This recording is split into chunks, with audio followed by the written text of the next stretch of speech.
Right, just having a look at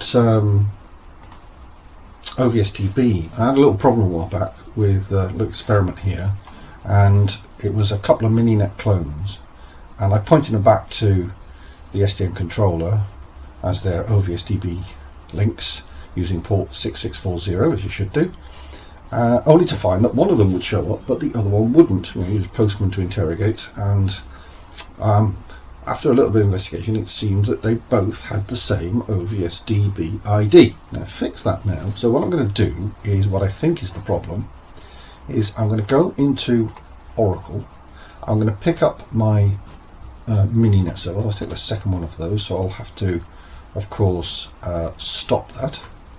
So rid of the old power off. Brutal, but done. And what we'll do now is we'll go in and we'll clone him. So I'll reinitialize the MAC address as I would always do, and I'm going to create mininet number 3 as I want, and we'll do a full clone. So we'll let that do its business, which isn't going to take very long, but we'll pause it nonetheless. Right, I'm just going to stop my other mininet instance that's running on count at the moment. I have to wait, give it a few seconds, and we'll do that. Yes, one job at a time.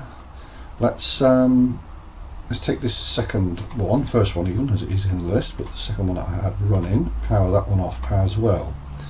So I've got 3 mininets here, and we'll have a look at these now again. So we'll fire this one up, and we'll fire that one up, and we'll let those fire up. We'll come back to those in just a second. Here they go. So it's worth seeing whether or not they get their networking stuff properly. Remember, the number 3 is a clone, so we'll let that come through. Seems to be going okay. Just wait for number 3 to come up.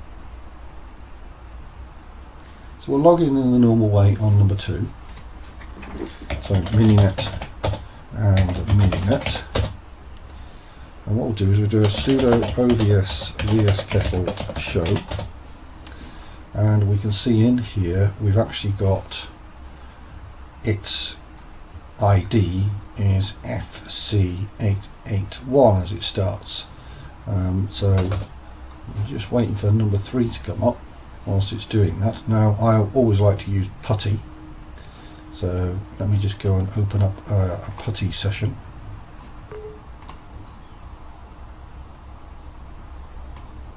And we'll bring up the putty session to mininet number 2. So of course we need to know its IP address. So ifconfig on eth0, and we can see that. Now what I suggest the problem is on mininet number 3 is the rules, so the 70 persistent net rules. So we'll need to go in and edit that file, as we should do anytime you do a clone, so we'll do that in just a second. So we can see this is 233, so if I go to 233 and if I load that in, we'll double click it, would have done the same thing, and open that, and mininet.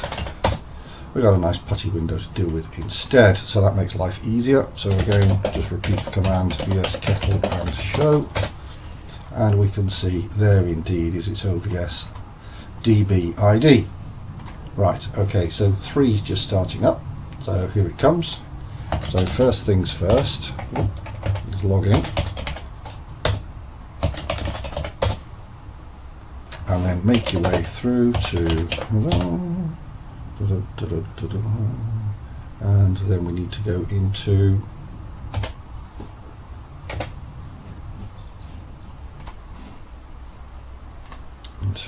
udev and rules. If you look in here, we've got the 70 persistent net rules, so if we just simply go in and edit that, the net ones, and then just delete those lines, so those that are causing the problem. So, and we could just restart networking here, it should pick it up, but of course just to make absolutely sure, we can go and do a shutdown instead and restart that one. So that shouldn't take very long now to come back up, but we'll get that when it's there, and we'll find its IP address and we'll putty to that one as well. So here it is, and again MediaNet and the MediaNet, and we're in, and we've got IF config, and we see that we're actually 222. So quickly bring up the putty window, and yes, that, and just go in on MediaNet 222. So we'll create a new one and save that. Okay, open. It's new, correct, and we need MediaNet as the password. So we're in. So moment of truth time, sudo OVSVS show, and if we have a look, and we'll see that its OVS ID is indeed the same, right, as you'd expect really, because we just cloned it. So this is what we need to get around, because that will not be seen by our SDN controller if we try and add it as a bridge to our configuration. So you just see the one, you obviously can't see two separate ones. So what we need to do is go to /etc/openvswitch. We're looking here, we notice we got a conf.db file, so just simply move that conf.db and move that to conf.db.old, and if we ls, we'll see that's now the status of it. So if we do another restart, just make sure absolutely everything is in the clear, we'll do that, and we'll let that come back when it's there. Here we go, putty's gone, so we'll see what's happened. Okay, so it's come back up in the foreground, so I'll just minimize that out of the way, okay to that, and then right click and just restart the session.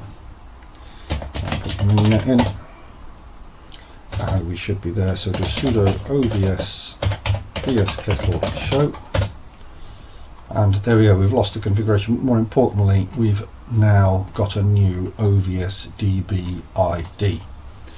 So that's the way to get around it, or one way to get around and make sure that your devices have got separate OVSDB IDs, and then we can set them up doing the good old sudo OVSVS set manager command, and my manager is on IP address 205 and it's running 6640. So if we do a sudo OVSVS show again, we should see that on here, which is good. Now if we go and interrogate using postman, we should see this address appearing on there, which remember was the 222 address, just to confirm, make sure we are where we say we are. Indeed it is 222 as the last part of the IP address. So into here and pick up the topology. I'm picking up the operational topology on that SDN controller, so that's what I'm looking at. If I scroll a ways back up,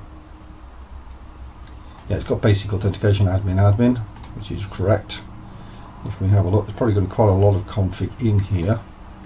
There's a bit of uni manager config in there, and what we should be able to find is the OVSDB config in there as well. So we could just simply have gone in and had a look for OVSDB, as I know it to be OVSDB:1. So we could try that instead. So just change this to topology /OVSDB:1. That looks correct. So just got rid of all the netconf stuff as well. There it is. So we can see, and this is the OVSDB ID here, the node ID. So we can see we've got one that starts 2A4. If we have a look at our two protagonists in this, then we've got FC88, and over here we've got 2374. So if we have a look for those, we should see those in the list of devices that it can actually see. So as we scroll away down, we should see those IDs as part of the list. This is still talking about the same one by the looks of it. There's a 237 something, which happens to correspond to IP address 222. So that's in there. Okay, and then of course we should see the other one as well, all being well. Now the way to prove that, of course, is to go back to the device and then do a sudo ovs vs kettle and then list manager, and then we should see what the current status is. Indeed it's not in the list because it's idle. So what we could do here is we could first of all delete the manager, and then we could set the manager, and we'll set that again to TCP 192.168.1.205.6640. Check the topology again, so send that command once again, and then we should be able to see whether or not we've actually got that in here as well.